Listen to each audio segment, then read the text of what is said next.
देख रहे हैं इंडिया टीवी। आपके साथ मैं हूं गौनिका अरोड़ा। दोपहर के 3 बज चुके हैं। वक्त हो गया है राजधर्म का। राजधर्म में आज बात समंदर में भारत को मिले त्रिनेत्र की। भारत को समंदर में 3 ऐसी ताकत मिली जिसके बाद दुश्मन भारत की तरफ आंख उठाकर देखने की हिमाकत भी नहीं कर पाएगा। पीएम मोदी ने 3 अत्याधुनिक स्वदेशी युद्धपोतों को भारतीय नौसेना के बेड़े में शामिल किया। इंडियन नेवी को जो 3 वॉरशिप मिले हैं उनमें ब्रह्मोस मिसाइल से लैस स्टील्थ फ्रिगेट दूनागिरी, दुश्मन की पनडुब्बियों का शिकार करने वाला अग्रय और समंदर के अंदर सर्वे करने वाला आईएनएस संशोधक है।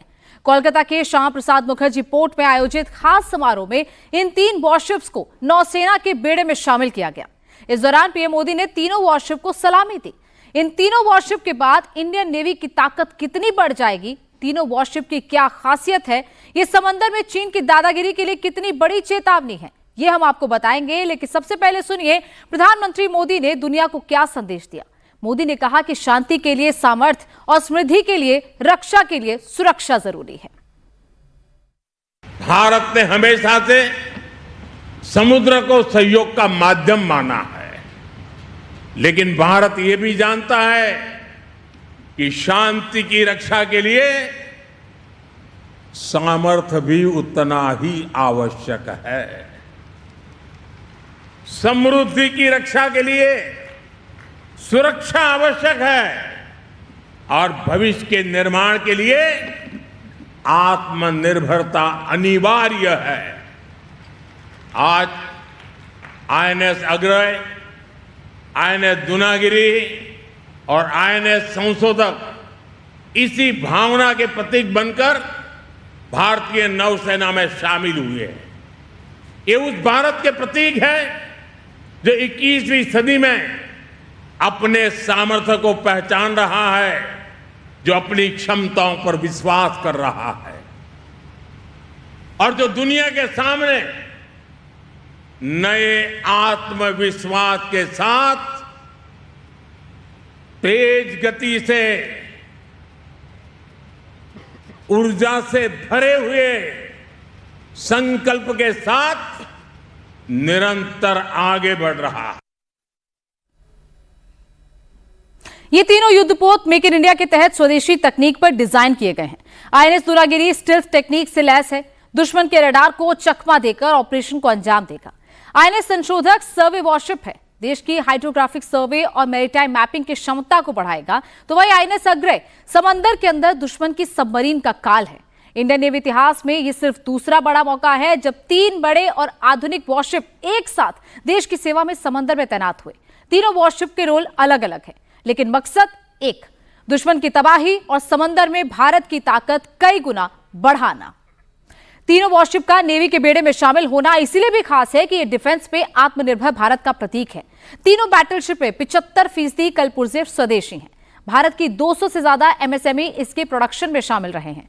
नेवी के वॉरशिप डिजाइन ब्यूरो ने इनको डिजाइन किया है, जबकि कोलकाता के garden rich ship builders and engineers में इनका निर्माण हुआ।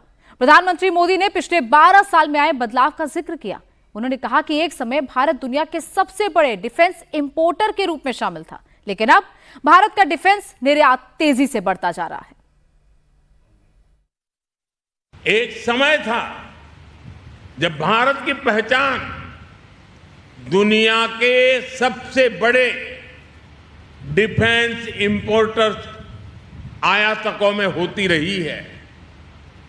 इस निर्भरता के कारण हमारे सामने रणनीतिक और सुरक्षा दोनों तरह की चुनौतियां भी हैं।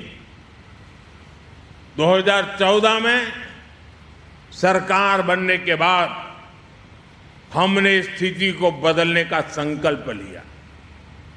इसके लिए नीतियों के स्तर पर बड़े रिफॉर्म किए गए। रक्षा क्षेत्र में आत्मनिर्भरता को प्राथमिकता दी गई।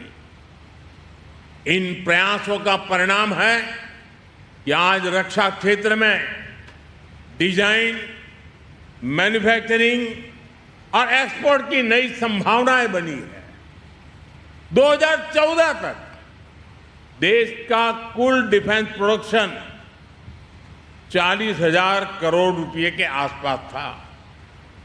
आज यह बढ़कर लगभग 1,80,000 करोड़ रुपए तक पहुंच गया है। और साथियों, एक तरफ देश में रक्षा उत्पादन तेजी से बढ़ा है, दूसरी तरफ हमारा डिफेंस एक्सपोर्ट अभूतपूर्व गति से बढ़ रहा है। 2014 तक भारत करीब 700 करोड़ रुपए के रक्षा उत्पादों का निर्यात करता था, 700 करोड़। आज यह आंकड़ा बढ़कर करीब 40,000 करोड़ रुपए पहुंच रहा है। भारत में बने रक्षा उपकरण अब दुनिया के 80 से अधिक देशों तक पहुंच रहे हैं।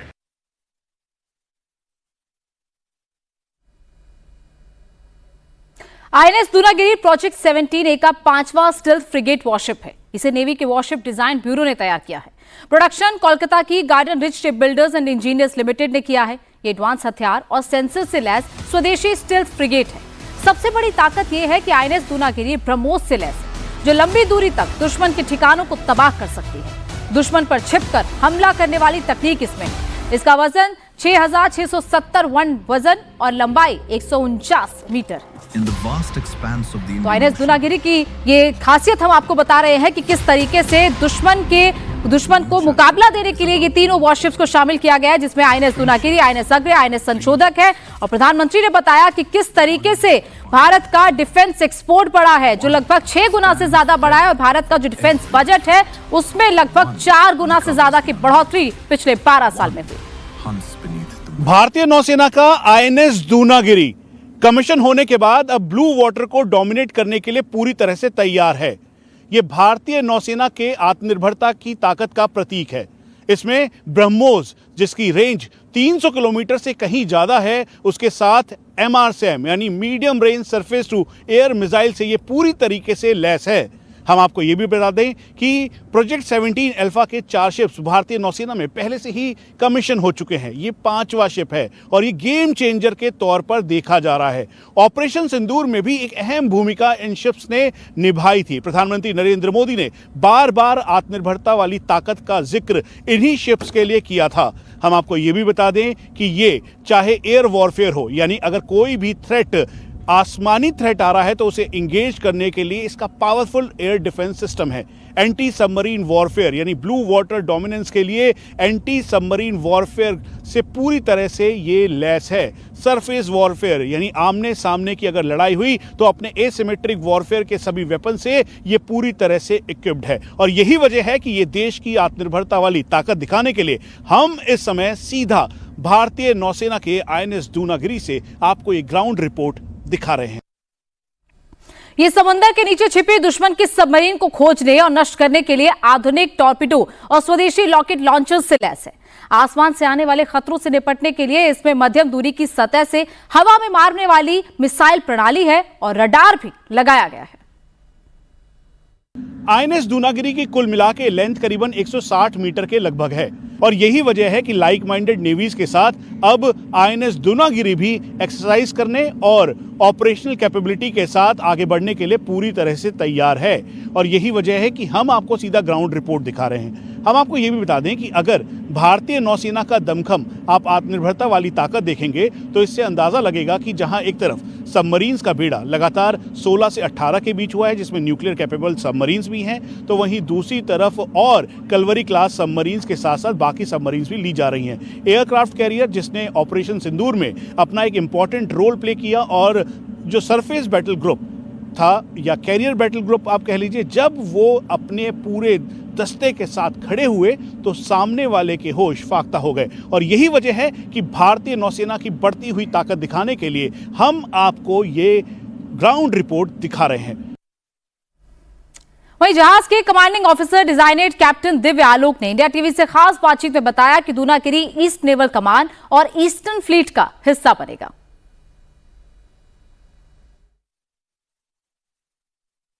हम इस समय आईएनएस दूनागिरी में हैं और हमारे साथ इस समय कमांडिंग ऑफिसर हैं कैप्टन दिव्या।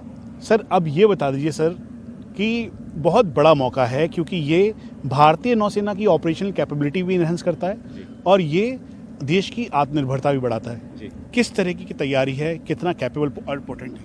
जी, तो सबसे पहले मैं ये बताना चाहूँगा कि ये उपलक्ष्य 3 अलग अलग तरह के क्लास ऑफ शिप्स के कमिश्निंग का है। जो हमारा प्लेटफॉर्म जिस पे आप खड़े हैं वो एक P-17 alpha class, Nilgiri class जिसे बोलते हैं, उसके क्लास, उसके श्रेणी में आता है। ऐसे 7 जहाज़ हैं नीलगिरी क्लास में, हम 5वें जहाज़ हैं जो उस क्लास के हैं। तो एक हमारा कमिश्निंग है, इसके साथ साथ एक सर्वे वेसल लार्ज का भी कमिश्निंग किया जा रहा है जिसका नाम है INS संशोधक, और एक ASW शैलो वाटर क्राफ्ट है जिसका नाम है INS अग्रय। तो ये तीनों शिप जो एक साथ देश को समर्पित किए जा रहे हैं, ये हमारे नौसेना के बढ़ते हुए जो सशक्तिकरण है नौसेना का, उसको दर्शाता है, देश की सेवा करने की क्षमता को दर्शाता है और हमारी मैरीटाइम सिक्योरिटी को बोल्स्टर करने की क्षमता को दर्शाता है। दुनागिरी की अगर हम बात करें तो अपने आप में ये एक, पहले जो इसके था P-17 क्लास था जिसे शिवालिक क्लास बोलते थे, उसमें काफ़ी बढ़ोतरीकरण की गई है और ये जहाज़ अपने आप में एक बहुत सशक्त जहाज़ है। क्यों मैं ऐसा कहता हूँ वो मैं आपको बताता हूँ। इसमें बहुत सारी क्षमताएं बढ़ाई गई हैं, जैसे कि हमारा जो अर्ली वार्निंग जिसको हम बोलते हैं, state of the art sensors इसमें लगे हुए हैं। तो अर्ली वार्निंग जब आपको मिलता है तो उससे क्या होता है, अगर आपको अर्ली वार्निंग मिलता है, हमें तीनों डायमेंशन में अर्ली वार्निंग मिलता है, चाहे वो एयर में हो, चाहे वो सरफेस में हो, चाहे वो सब सरफेस में हो। ये एक ऐसा जहाज़ है जो तीनों डोमेन में सक्षम है और इसकी जो क्षमता है अर्ली वार्निंग की, वो हमें बताती है कि हम कहाँ तैनात रहें, जो हमारा टारगेट है वो हमसे कितनी दूर है। तो जब आपको ये पता चल जाता है तो आपकी तैयारी बढ़ जाती है, और जब आपकी तैयारी बढ़ जाती है तो आप अपने आप को उस जगह पे पॉइज कर सकते हैं जहाँ की आप उस इंफॉर्मेशन को प्रोसेस करते हुए उसका फ़ायदा उठा सकें। मतलब अगर मैं साधारण शब्दों में कहूँ तो air warfare, surface warfare, anti submarine warfare, तीनों में डोमिनेट करने के लिए पूरी तरीके से तैयार है। ऐसे क्या प्लेटफॉर्म्स हैं जो इसको और पोटेंट बनाता है, खासतौर पे क्योंकि जो आजकल एसिमेट्रिक वॉरफेयर का दौर है? जी। तो मैंने आपको state of the art sensor sweet के बारे में बताया। इसके अलावा जो वेपन रेंजेस हैं हमारे और जो वेपन सिस्टम्स हैं हमारे, तो वो हमें स्टैंड ऑफ इंगेजमेंट करने की क्षमता देते हैं। जैसे कि ब्रह्मोस मिसाइल जो ऑप सिंदूर में जिसमें आपने सुना था, ये ब्रह्मोस मिसाइल से लैस है जिसका रेंज काफ़ी ज़्यादा है। और उसके अलावा BrahMos missile surface to surface के लिए काम करती है। उसके अलावा हमारे पास सरफेस टू एयर मिसाइल है। जो आप एसिमेट्रिक की बात कर रहे हैं, जो कि आज के दौर में काफ़ी लागू होता है, उसका सामना करने के लिए हमारे पास मीडियम रेंज गन है, एंटी एयर गन है और CIWS जिसको बोलते हैं क्लोज इन वेपन सिस्टम है, वो भी है। एक स्पेशल गन लगाया गया है इसमें जो एसिमेट्रिक वॉरफेयर के लिए स्पेशली इस जहाज़ में फिट किया गया है। और सर यही इसे कैपेबल बनाता है। कितनी तैयारी के साथ अब जो अलग अलग ऑपरेशंस के लिए आप बिल्कुल रेडी हैं? ये जहाज़ कमीशन होने के पहले काफ़ी ट्रायल से गुजरता है। तो उस ट्रायल से गुजरने के बाद आप क्रू की ट्रेनिंग पे बहुत ध्यान देते हैं ताकि आप पूरी तरह से मिशन रेडी हो पाएँ। और मुझे ये कहते हुए बहुत गर्व हो रहा है कि हम लोग मिशन रेडीनेस की तरफ अग्रसर हैं। सर INS दुनागिरी, इसका नाम, इसके मोटो आप इस पे बता पाएंगे क्या है? ये बहुत अच्छा सवाल पूछा है आपने। दुनागिरी का नाम बहुत ऐतिहासिक है और दुनागिरी जो अपना नाम द्रोणागिरी माउंटेन से लेता है। द्रोणागिरी माउंटेन जो है वो चामोली डिस्ट्रिक्ट में आता है उत्तराखंड में, और इसका नाम रामायण जो कि हमारा एक एपिक है उसमें भी लिया गया है। द्रोणागिरी वो माउंटेन है जो लॉर्ड हनुमान जी ने निश्चय करते हुए, जब लक्ष्मण जी मूर्छित हुए थे, तब उन्होंने इस पूरे माउंटेन को उठा लिया था और लेकर गए थे ताकि संजीवनी से लक्ष्मण जी को दोबारा कहें तो पुनर्जीवन दिया जा सके। तो जिस साहस, निश्चय से हनुमान जी ने इस कार्य को किया था, हमने अपना एक क्रेडो रखा है और कहा है decisive, dauntless, dominant. Decisive in spirit, dauntless in action and dominant in battle. तो दूनागिरी की क्या खासियत है, कैसे ये दुश्मन के लिए एक बड़ा चैलेंज बनेगा और कितना ये मिशन के लिए तैयार है, ये आपने सुना। अब बात आईएनएस अग्रे की करते हैं। नौसेना का एक अत्याधुनिक स्वदेशी anti submarine warfare shallow water craft है। इसे दुश्मन की पनडुब्बियों की पहचान करने और उसे बर्बाद करने के लिए बनाया गया है। यह अर्नाला कैटेगरी के anti submarine warfare shallow water craft का चौथा वॉरशिप है। आईएनएस अग्रे टॉर्पिडो, स्वदेशी रॉकेट लॉन्चर और अत्याधुनिक शैलो वाटर सोनार प्रणाली से लैस है। ये समंदर की गहराइयों में छिपी पनडुब्बियों का पता लगाने के साथ साथ उन्हें तबाह करेगा। उथले पानी में पनडुब्बियों को ढूंढना सबसे कठिन माना जाता है। ये वॉरशिप एडवांस सोनार प्रणालियों की मदद से इस काम को बखूबी अंजाम देगा। छोटे आकार के बावजूद ये जहाज बेहद घातक मारक क्षमता से लैस है। इसमें पनडुब्बी को मारने वाले रॉकेट लॉन्चर्स भी लगे हैं। यह आईएनएस अग्रे है, anti submarine warfare shallow water craft. साधारण शब्दों में समझ लीजिए कि उथले पानी में या फिर जहां पर बड़े वॉरशिप्स, फ्रिगेट, डिस्ट्रॉयर नहीं पहुंच पाते, उन सब जगहों पर यह पहुंचकर दुश्मन के सबमरीन को ढूंढता है और इसीलिए इसे सबमरीन हंटर भी कहते हैं। पूरी सक्षमता के साथ अर्नाला क्लास का ये 5वां शिप है और अब ये बनकर तैयार है। भारतीय नौसेना की ऑपरेशनल कैपेबिलिटी को और बढ़ा रहा है। कितना इंपॉर्टेंट है ये और कैसे गेम चेंजर के तौर पर आप इसे देख रहे हैं? क्या नाम है आपका? मेरा नाम लेफ्टिनेंट कमांडर पीयूष पांडे है। मैं इस जहाज़ का इंजीनियर ऑफिसर हूँ। सो अभी आप देख सकते हैं कि ये जहाज़ it's 5th of the Arnala class ASW shallow water craft. So इस जहाज़ में खास बात यह है कि हमारे जो वाटर जेट प्रपल्शन है, ये जहाज़ सबसे बड़ा है इंडियन नेवी में। अभी तक का सबसे बड़ा जहाज़ रहा है ये, जो कि वाटर जेट प्रपल्शन जिसमें हम लोगों ने इनकॉर्पोरेट किया है। जो पिछले जहाज़ रहे हैं जिसमें वाटर जेट प्रपल्शन रहे हैं, ये उससे थोड़ा सा कुछ ज़्यादा ही आधुनिक है और इसमें हमने और भी बहुत सारे इंडिजिनस जो कॉम्बैट मैनेजमेंट सिस्टम्स हैं, इलेक्ट्रॉनिक वॉरफेयर सिस्टम्स हैं, वो हमने इसमें इंस्टॉल किए हुए हैं। सो एक बहुत ही आधुनिक प्लेटफॉर्म रहा है ये हमारे लिए। बता दीजिए, जब हम इस वाटर जेट प्रोपल्शन की बात करते हैं, आवाज़ नहीं आएगी तो दुश्मन को पता नहीं लगेगा। कितना इंपॉर्टेंट है ये बीइंग एन इंजीनियर मेरे लिए तो बहुत ज़्यादा इंपॉर्टेंट है, क्योंकि मुझे यही कंट्रोल करना है कि अंडर वाटर जो नॉइजेस हम लोग क्रिएट करें with respect to machineries, let it be some my auxiliary machineries और मेरे जो इंजन्स हैं। तो ये वाटर जेट हमें 2 प्रकार के लिए बहुत ही मायने रखता है हमारे लिए। एक जो हमारी स्पीड है, जो हमारी एजिलिटी है, इसमें ये वाटर जेट हमारे बहुत ही कारगर साबित हुए हैं। एंड जो हमारे अंडर वाटर नॉइजेज हैं, इसमें भी ये बहुत ही कम नॉइज प्रोड्यूस करता है as compare to other engines and other propulsions. आपका क्या नाम है? और जब हम पूरा ये एंटी सबमरीन वॉरफेयर देखते हैं तो सबमरीन हंटर के तौर पर आपको जाना जाता है। आपका मोटो को किस तरीके से डिस्क्राइब करता है? मेरा नाम लेफ्टिनेंट कमांडर ऋषभ है। मैं शिप का एग्जीक्यूटिव ऑफिसर हूँ। मेरा काम शिप की दिनचर्या सेट करना और उस चीज़ को एग्जीक्यूट करना है। बात करें डॉल्फिन हंटर, सबमरीन हंटर की, तो हाँ, शिप का मेन जो काम है, जो उसके कॉम्प्लेक्स सेंसर्स हैं, सिस्टम्स है, वेपनरी है और उसका कॉम्बैट मैनेजमेंट सिस्टम है, इन सब को एक साथ इंटीग्रेट करके एक सक्षम तरीके से उस चीज़ को डिलीवर करना है। तो हमारा जो कार्यकाल है वो 4 भागों में डिवाइड होता है। पहले डिटेक्ट करना, ट्रैक करना, क्लासिफाई करके उसको डिस्ट्रॉय करना। और इसीलिए ये भारत की आत्मनिर्भरता वाली तैयारी है। हम आपको बता दें कि भारतीय नौसेना इस समय चाहे कोस्टल सिक्योरिटी हो या फिर उसके अलावा आगे Indian Ocean region, blue water पे डोमिनेंस के साथ जो लाइक माइंडेड कंट्रीज हैं, उनके साथ अलग अलग जगहों पर एक्सरसाइज भी कर रही है, ऑपरेशनल एक्टिविटीज में पूरी तरह से इन्वॉल्व भी है। और इसीलिए ये एंटी सबमरीन वॉरफेयर के लिए ये शिप बेहद इंपॉर्टेंट और गेम चेंजर के तौर पर देखा जा रहा है। आईएनएस अग्रे शैलो वाटर या उथले पानी के लिए खास तौर पर डिजाइन किया गया है। उथले पानी में जो काम बड़े जहाज नहीं कर पाते, उसे आईएनएस अग्रे करेगा। शांति काल में ये रेस्क्यू मिशन को भी अंजाम देगा।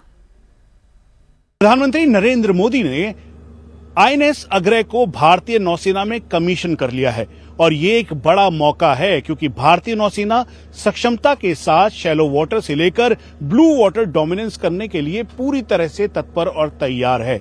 इसीलिए इंडिया टीवी आपको सीधा दिखा रहा है आईएनएस अग्रय। हमारे साथ इस समय इसके कमांडिंग ऑफिसर मौजूद हैं। Commanding officer commander Sunil sir, बहुत बहुत मुबारक आपको। भारतीय नौसेना का एक इंपॉर्टेंट गेम चेंजर रोल पे आप हैं। शिप कितना पोटेंट है, कितना ये सक्षम है और कितना कैपेबल है? बहुत बहुत धन्यवाद। पहले मैं आपका और आपकी टीम का बहुत बहुत स्वागत करता हूं भारतीय नौसेना पोत अग्रय पे। जहां तक इसकी कैपेबिलिटीज़ की बात आप करें, ये 5वां जहाज है इस श्रेणी का। ये एक स्पेशलाइज्ड शिप है जो कि उथले पानी के लिए, that is the literal waters, उसके लिए बनाया गया है। जो एडवांटेज इस शिप का है आपको मैं एक एक करके कवर करूंगा। इस शिप का डिस्प्लेसमेंट बहुत ही कम है, इस शिप का ड्राफ्ट बहुत कम है, इस शिप में वाटर जेट्स हैं जो कि नेवी में this is the biggest ship, सबसे बड़ा जहाज है, इसमें हमें वाटर जेट्स मिले हैं। और ये जहाज पूरा indigenously built weapons and sensors के साथ पैक्ड है। इसकी स्पेशलिटी है कि जो बड़े जहाज जो नहीं कर पाते हैं लैंड के पास में, बिकॉज उनके चैलेंजेस हैं अपने, उनका डिस्प्लेसमेंट ज़्यादा है, there is fishing traffic and उनका रोल मेनली ब्लू वाटर्स में है। तो वो जो वॉइड था वो ये जहाज पूरा कवर करता है। जहाँ तक हम इसके सेंसर्स और वेपन्स की अगर हम बात करते हैं तो सोनार स्वीट जो है इसका, that is specially design for the shallow waters. तो जो दिक्कतें बड़े जहाज में आती थी पहले, cluttered noise, reverberations, all these things are overcome by this sonar suite. उसके अलावा हमारे पास इंडिजिनस रॉकेट लॉन्चर है, quick response for delivery of rockets on the adversaries submarines. उसके अलावा हमारे पास लाइट वेट टॉर्पीडोज हैं। और आगे जाएं तो हमारे पास इनकमिंग टॉर्पीडो से बचने के लिए हमारे पास डिकॉय सिस्टम है। हमारे पास नेवल सरफेस गन है जो कि एसिमेट्रिक वॉरफेयर को टैकल करने के बहुत काम आती है। इस जहाज का रोल बस एंटी सबमरीन वॉरफेयर नहीं है, ये लो इंटेंसिटी मैरीटाइम ऑपरेशंस को भी टैकल करता है। जैसे मैंने आपको बताया, ये गन हमारे पास स्टेबलाइज रिमोट कंट्रोल गन्स हैं। हमारे पास स्पेशल टीम है जो कि VBSS ऑपरेशंस कर सकती हैं।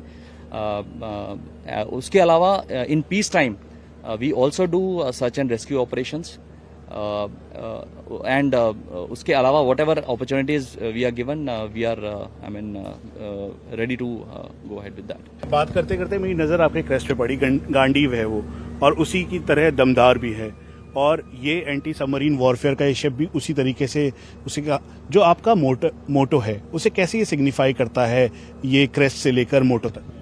तो हमारा मोटो हमारे जहाज के सेलर्स और ऑफिसर्स ने डिसाइड किया है, जिसको हिंदी में हम बोलते हैं सदैव अग्रणी रणविजयी, और इंग्लिश में जिसका मीनिंग है ever foremost victorious in battle. तो ये डिराइव हुआ है हमारे शिप के नाम से ही, जो अग्रय है। Agray means always ahead.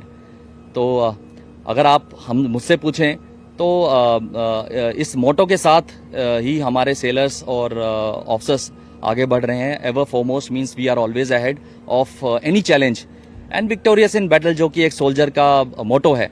So we are with our motto and we are with the name insignia of the ship Gandhi. आज नेवी में कमीशन होने वाले 3 स्वदेशी वॉरशिप में आईएनएस संशोधक भी है। आईएनएस संशोधक सर्वे वेसल सीरीज का चौथा जहाज है। इसका नाम युद्ध लड़ना नहीं बल्कि समुद्र का सर्वे करना है। इसे तट और गहरे समुद्र में हाइड्रोग्राफिक सर्वे, समुद्री डेटा कलेक्शन और डिफेंस सिविल यूज के लिए बनाया गया है। बंदरगाहों और समंदर के रास्तों का सर्वे करना भी इसके मुख्य काम में शामिल है। आईएनएस संशोधक इंडिया टीवी एक्सक्लूसिवली आपको इस समय भारतीय नौसेना का हिस्सा बना आईएनएस संशोधक में लेकर आया है, और यहाँ पर हमारे साथ इस समय आईएनएस संशोधक के कमांडिंग ऑफिसर कैप्टन कुलदीप हैं। सर, कितना अहम दिन, कितना बड़ा दिन, और जब हम रेफरेंस के तौर पर देखते हैं इसे, कितना पोटेंट प्लेटफॉर्म है जो आने वाले टाइम पर और देश की नौसेना को मजबूत करेगा, साथ में HADR के तौर पर भी लोगों को राहत पहुंचाने के लिए भी एक इम्पॉर्टेंट काम में है। मैं भारतीय नौसेना पोत संशोधक के बारे में आपको बताना चाहूँगा। जो ये SVL क्लास के 4 जहाज भारतीय नौसेना ने निर्मित किए हैं, ये चौथा जहाज है। जो SVL क्लास जहाज की जो स्पेशलिटी है जो प्राइमरी रोल है वो हाइड्रोग्राफिक डेटा कलेक्शन करना है एंड हाइड्रोग्राफिक डेटा कलेक्शन से हम मैरीटाइम नॉलेज बिल्डअप करते हैं। और जैसा आपने अभी कहा, किसी भी तरह का डेवलपमेंट अगर हमें मैरीटाइम डोमेन में करना है, चाहे वो कोस्टल डेवलपमेंट है और we go little farther, coast से थोड़ा अगर दूर जाएंगे, उसके लिए भी हाइड्रोग्राफिक डेटा जो है वो मेन बेस का काम करता है। तो प्राइमरी रोल है हाइड्रोग्राफिक डेटा को कलेक्शन करना, जिससे कि हम सपोर्ट कर सकते हैं किसी भी तरह का economic activities in the marine domain. Secondary role, जैसे कि आपने अभी कहा, वो है हमारा HADR में सपोर्ट करना एंड इस जहाज को हम एक छोटा जो फ्लोटिंग हॉस्पिटल है उसमें भी हम कन्वर्ट कर सकते हैं। तो हमारे पास फैसिलिटीज़ हैं वेर इन हम जो मेडिकल स्पेशलिस्ट हैं वो भी एम्बार्क करते हैं ड्यूरिंग दिस कन्वर्जन। उसी के साथ में जो हमारे पास ऑपरेशन थिएटर की फैसिलिटीज़ हैं, तो किसी भी चाहे वो नेचुरल कैलामिटी है और किसी भी तरह का जो HADR ऑपरेशंस है, उसमें अगर हम इस जहाज को डिप्लॉय करेंगे तो एक पूरी तरह से इसको हम एक फ्लोटिंग छोटे हॉस्पिटल में कन्वर्ट कर सकते हैं। कितना आत्मनिर्भर है, कितना पोटेंट प्लेटफॉर्म है। और जब हम बात करते हैं जो हाइड्रोग्राफिक सर्वे वेसल के बारे में समझते हैं, अगर रेफरेंस के तौर पे मैं इसे और साधारण शब्दों में समझाऊं तो कैसे आप समझाएंगे? अच्छा, सबसे पहले कि आत्मनिर्भर की बात करते हैं तो ये बहुत ही गर्व का विषय है कि जहाज 80% से भी ज़्यादा इंडिजिनस कंटेंट से बना गया है। अभी हम पोटेंट और कैपेबिलिटी की बात करें, जिस तरह से जहाज को निर्मित किया गया है, इसका जो एंड्योरेंस है, जितना हम समुद्र में रह के जिस तरह के ऑपरेशंस कर सकते हैं, वो बहुत ज़्यादा एक्सटेंड हो गया है, जिससे कि हमारी रीच भी बढ़ गई है। And this will support the naval operations at sea, और जो हमारा देश का ब्लू इकोनॉमी विजन है, we will strongly support that vision. Hydrographic survey vessel है, जैसा मैंने उदाहरण देते हुए समझाया, थोड़ा सा आप रेफरेंस के तौर पे बता पाएंगे कि इसका मेन रोल रूटिंग के लिए, हाइड्रोग्राफिक या मरीन लाइफ ये सब के लिए तो होता ही है। अगर रेफरेंस के तौर पे अगर समझा पाएं आप साधारण शब्दों में। तो जब जल सर्वेक्षण किया जाता है तो वो surface, water column and seabed का भी जो नॉलेज है वो कलेक्ट किया जाता है। This entire knowledge builds into the awareness about the marine space. फिर उस मरीन स्पेस में चाहे हम डेवलपमेंट की बात करें, चाहे हम मैरीटाइम ट्रेड की बात करें, चाहे किसी भी तरह की इकोनॉमिक एक्टिविटीज़ की बात करें, चाहे हम नेवल ऑपरेशंस, चाहे वो सबमरीन ऑपरेशंस है, एयरक्राफ्ट ऑपरेशंस, किसी भी तरह का अगर ऑपरेशंस है, that can efficiently be conducted अगर हमको जानकारी है अपने मरीन स्पेस के बारे में। तो जो जहाज का जो प्राइमरी रोल है वो है अपने मरीन स्पेस की नॉलेज को बढ़ाना, और इसीलिए पूरी तैयारी आत्मनिर्भरता वाली है। इंडिया टीवी आपको इस समय उस जगह से दिखा रहा है INS संशोधक, जहां पे इसे तैयार किया गया और भारतीय नौसेना का ये एक अहम हिस्सा है। तो INS संशोधक कितना खास है ये आपने सुना। आत्मनिर्भर भारत अभियान के तहत ये निर्मित है, जिसमें 80% से ज्यादा स्वदेशी उपकरण और सिस्टम्स लगाए गए हैं। इसका कुल विस्थापन लगभग 3300 टन है और इसकी लंबाई 110 मीटर है। एक एक एरियाज को मॉनिटर करते हुए मरीन बॉडी या फिर समुद्र के नीचे होने वाली हर एक हलचल, उसकी तह तक जाकर इसको पूरी तरह से माइन्यूटली मॉनिटर करती है। और यही वजह है कि हाइड्रोग्राफिक सर्वे वेसल्स आज के टाइम पर बहुत ही इंपॉर्टेंट है, चाहे ऑपरेशनल कैपेबिलिटी हो या फिर उसके अलावा इकोनॉमिक कॉरिडोर्स, इन सब के लिए ये बहुत इंपॉर्टेंट है। हमारे साथ बात करने के लिए लेफ्टिनेंट कमांडर मनरीप हैं। बेसिकली समुद्र के नीचे कुछ ऐसा दिखाई देता है, हर किसी ने पानी देखा होगा, उसके नीचे समुद्र के नीचे की जो सतह है उस सबको मैप करना आपका काम है। किस तरीके से ये जो हाइड्रोग्राफिक सर्वे वेसल है INS संशोधक, वो कितना कैपेबल है और कैसे क्या करता है? जी बिल्कुल, जैसे कि आप यहाँ पे देख सकते हैं, हमारे पास यहाँ पे एक डिजिटल टेरेन मॉडल है जिसमें आप सतह समुद्र की जान सकते हैं। मैं ये बताना चाहूँगा कि आज की डेट में हमारे पास समुद्र की और समुद्र के बॉटम की हमारे पास नॉलेज होना बहुत ही इम्पॉर्टेंट है। हमें अगर पता होगा कि हमारे इस ओशन फ्लोर में क्या है, तभी हम सेफ नेविगेशन प्रोवाइड करवा सकते हैं। This safe navigation is not only important for the merchant shipping, it is also critical for defence military operations as well. हालांकि हम यहाँ पे आपको दिखाना चाहेंगे कि it is very simplified process, but at the background there are a lot of deliberations। बहुत सारे इस पे करेक्शंस और बहुत सारे चेंजेस करने के बाद, डेटा को समझने के बाद, प्रोसेस करने के बाद हमें पता लगता है कि एक्चुअल में हमें सतह हमारी समुद्र की कैसी दिखती है। उसके बेसिस पे हम एक चार्ट बनाते हैं और वो डेटा को भेजते हैं हम नेशनल हाइड्रोग्राफिक ऑफिस, जहाँ पे उस पे further QA/QC quality assurance and checks किए जाते हैं। Once the data is cleared, thereafter a chart is made and are manufactured and further given to the merchant shipping as well as for defense military requirements. ये coastal water के साथ साथ जो और आगे का रेंज है, इंडियन ओशन रीजन है या फिर उसके आगे, वहाँ भी जाकर ये मॉनिटर कर सकता है, देख सकता है? जी बिल्कुल, हमारी डेप्यूटेशन, हमारी डिप्लॉयमेंट किसी भी लिमिट तक सीमित नहीं है। हम जहां तक भी जाना चाहें as per the requirement of the necessity as well as the operations, हम वहां तक जा सकते हैं। We are capable from the date of commissioning, that is 21 June 26, which also marks की वर्ल्ड हाइड्रोग्राफी डे उसी दिन किया गया है। Then it is very important as well as a matter of pride कि हम उसी दिन कमीशन हो रहे हैं। हालांकि it is so important to know, हम जो भी करना चाह रहे हैं वो सिर्फ और सिर्फ ब्लू इकोनॉमी या मर्चेंट शिपिंग के लिए नहीं, बट वो Aatmanirbhar Bharat as well as vision Mahasagar 2047 के लिए भी हम चल रहे हैं। भारतीय नौसेना के पास इस वक्त लगभग 140 से 145 सक्रिय वॉरशिप्स हैं। भारतीय नेवी का मेन टारगेट साल 2030 तक अपने जहाजों की कुल संख्या को 150 से 160 तक पहुंचाना है और आईएनएस संशोधक के साथ आईएनएस दूनागिरी और आईएनएस अग्रे इसी दिशा में एक बड़ा कदम है। आईएनएस संशोधक में करीबन 4 सर्वे बोट्स हैं। इनका मकसद है कि ये आसानी से किसी भी एरियाज में जहां पर शिप नहीं जा सकता वहां पर जाकर मरीन एक्टिविटीज, रूट्स या फिर उस पूरे एरिया का सर्वे करे और फिर उसके बाद उसकी पूरी जानकारी अलग अलग डेटा सेंटर तक पहुंचाए, चाहे इसमें कमांड कंट्रोल सेंटर हो या फिर इधर खासतौर पे आईएनएस संशोधक का जो मेन ऑपरेशन रूम है। हमारे साथ बात करने के लिए इस समय कमांडर मनन है।